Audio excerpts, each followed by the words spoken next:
ჩინეთმა ევროკავშირს განუცხადა, რომ პეკინი ვერ დაუშვებს რუსეთის დამარცხებას უკრაინაში, უწყება SEMP საინფორმაციო წყაროებზე დაყრდნობით.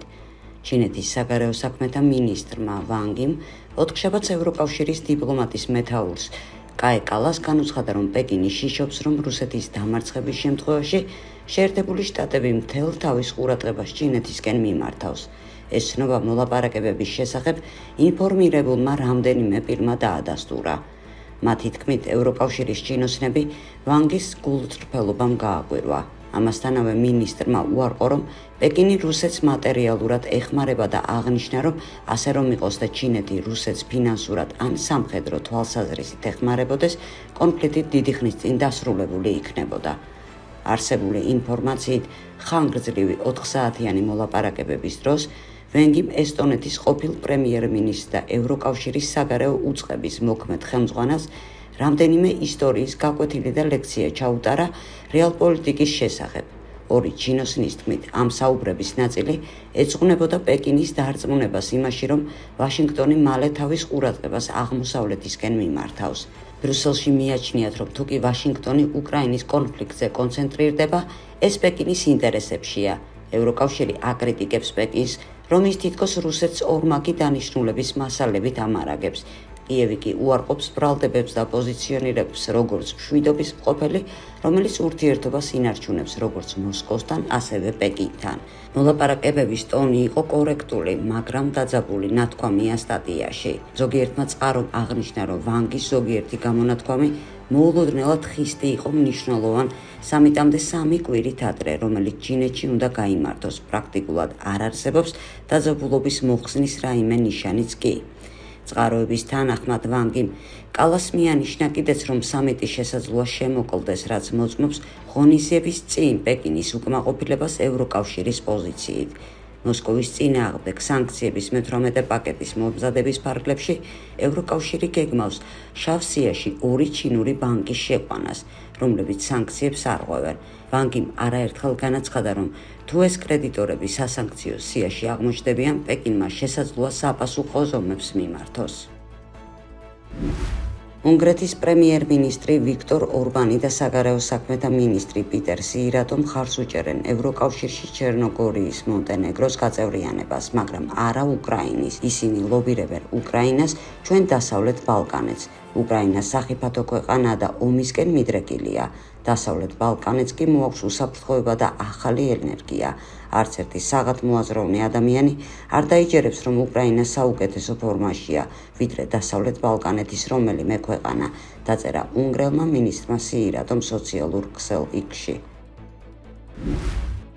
მოლდოვის პროკურორის ცნობით ბრალდება მოითხოვს გაგაუზიის ხელმძღვანელის ევგენია გუცულის 9 წლის პატიმრობას და მისთვის 5 წლიანი აკრძალვის დაწესებას სახელმწიფო თანამდებობის დაკავებაზე.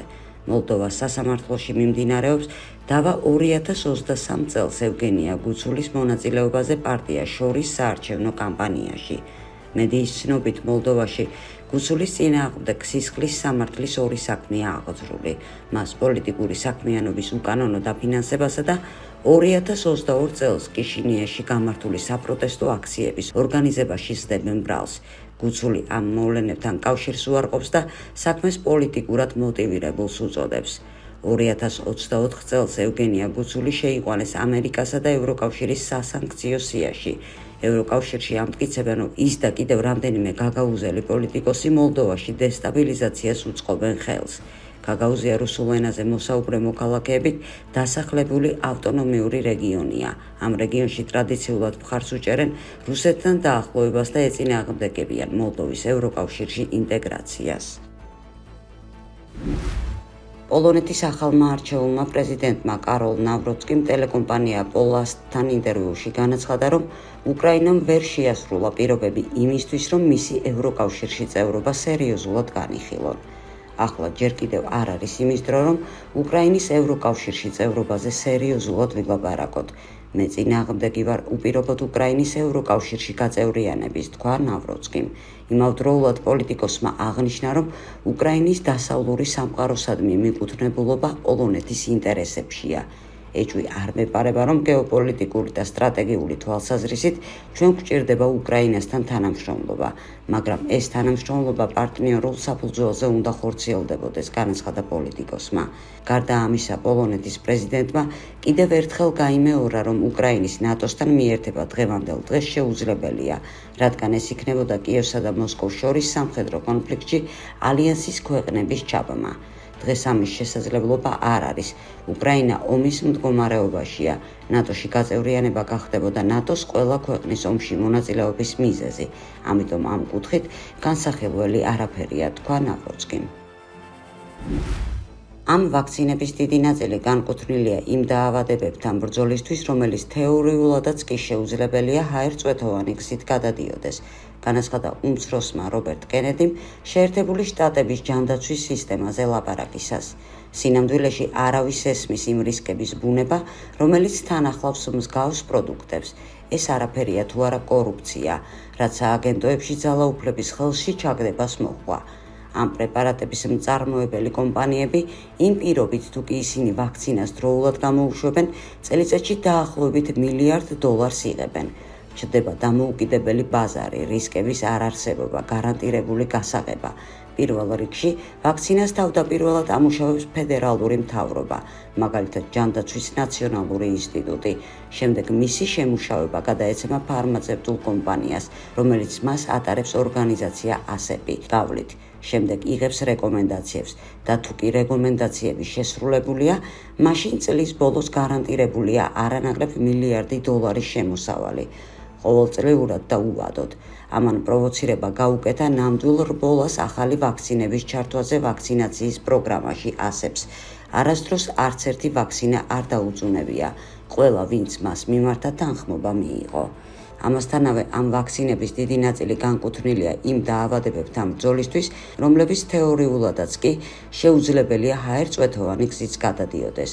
თქვენ წარმოიდგინეთ რა ხდება, მათ რეკომენდაცია გასცეს B ჰეპატიტის საწინააღმდეგო ვაქცინაზე ახალ შობილებისთვის, მათი სიცოცხლის პირველი წუთებისთვის.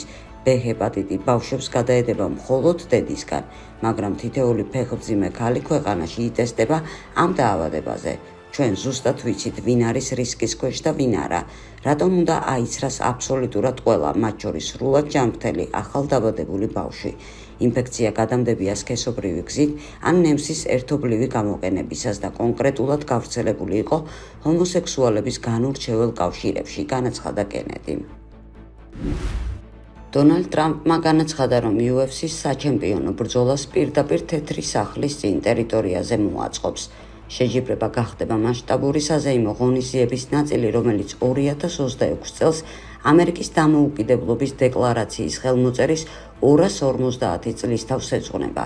კომპანიის სახელწოდება ამერიკა 250. ტრამპის განცხადებით თეთრი სახლის ტერიტორიაზე ბევრი მიწაა. ააშენებენ არენას, ააშენებს მას დიდი დანა ვაიტი, შესანიშნავი, უნიკალური ადამიანი. ეს იქნება საჩემპიონო ბრძოლა 20-25,000 მაყურებლით. ამას გავაკეთებთ 250 წლის იუბილესთან დაკავშირებით, დაწერა ტრამპმა.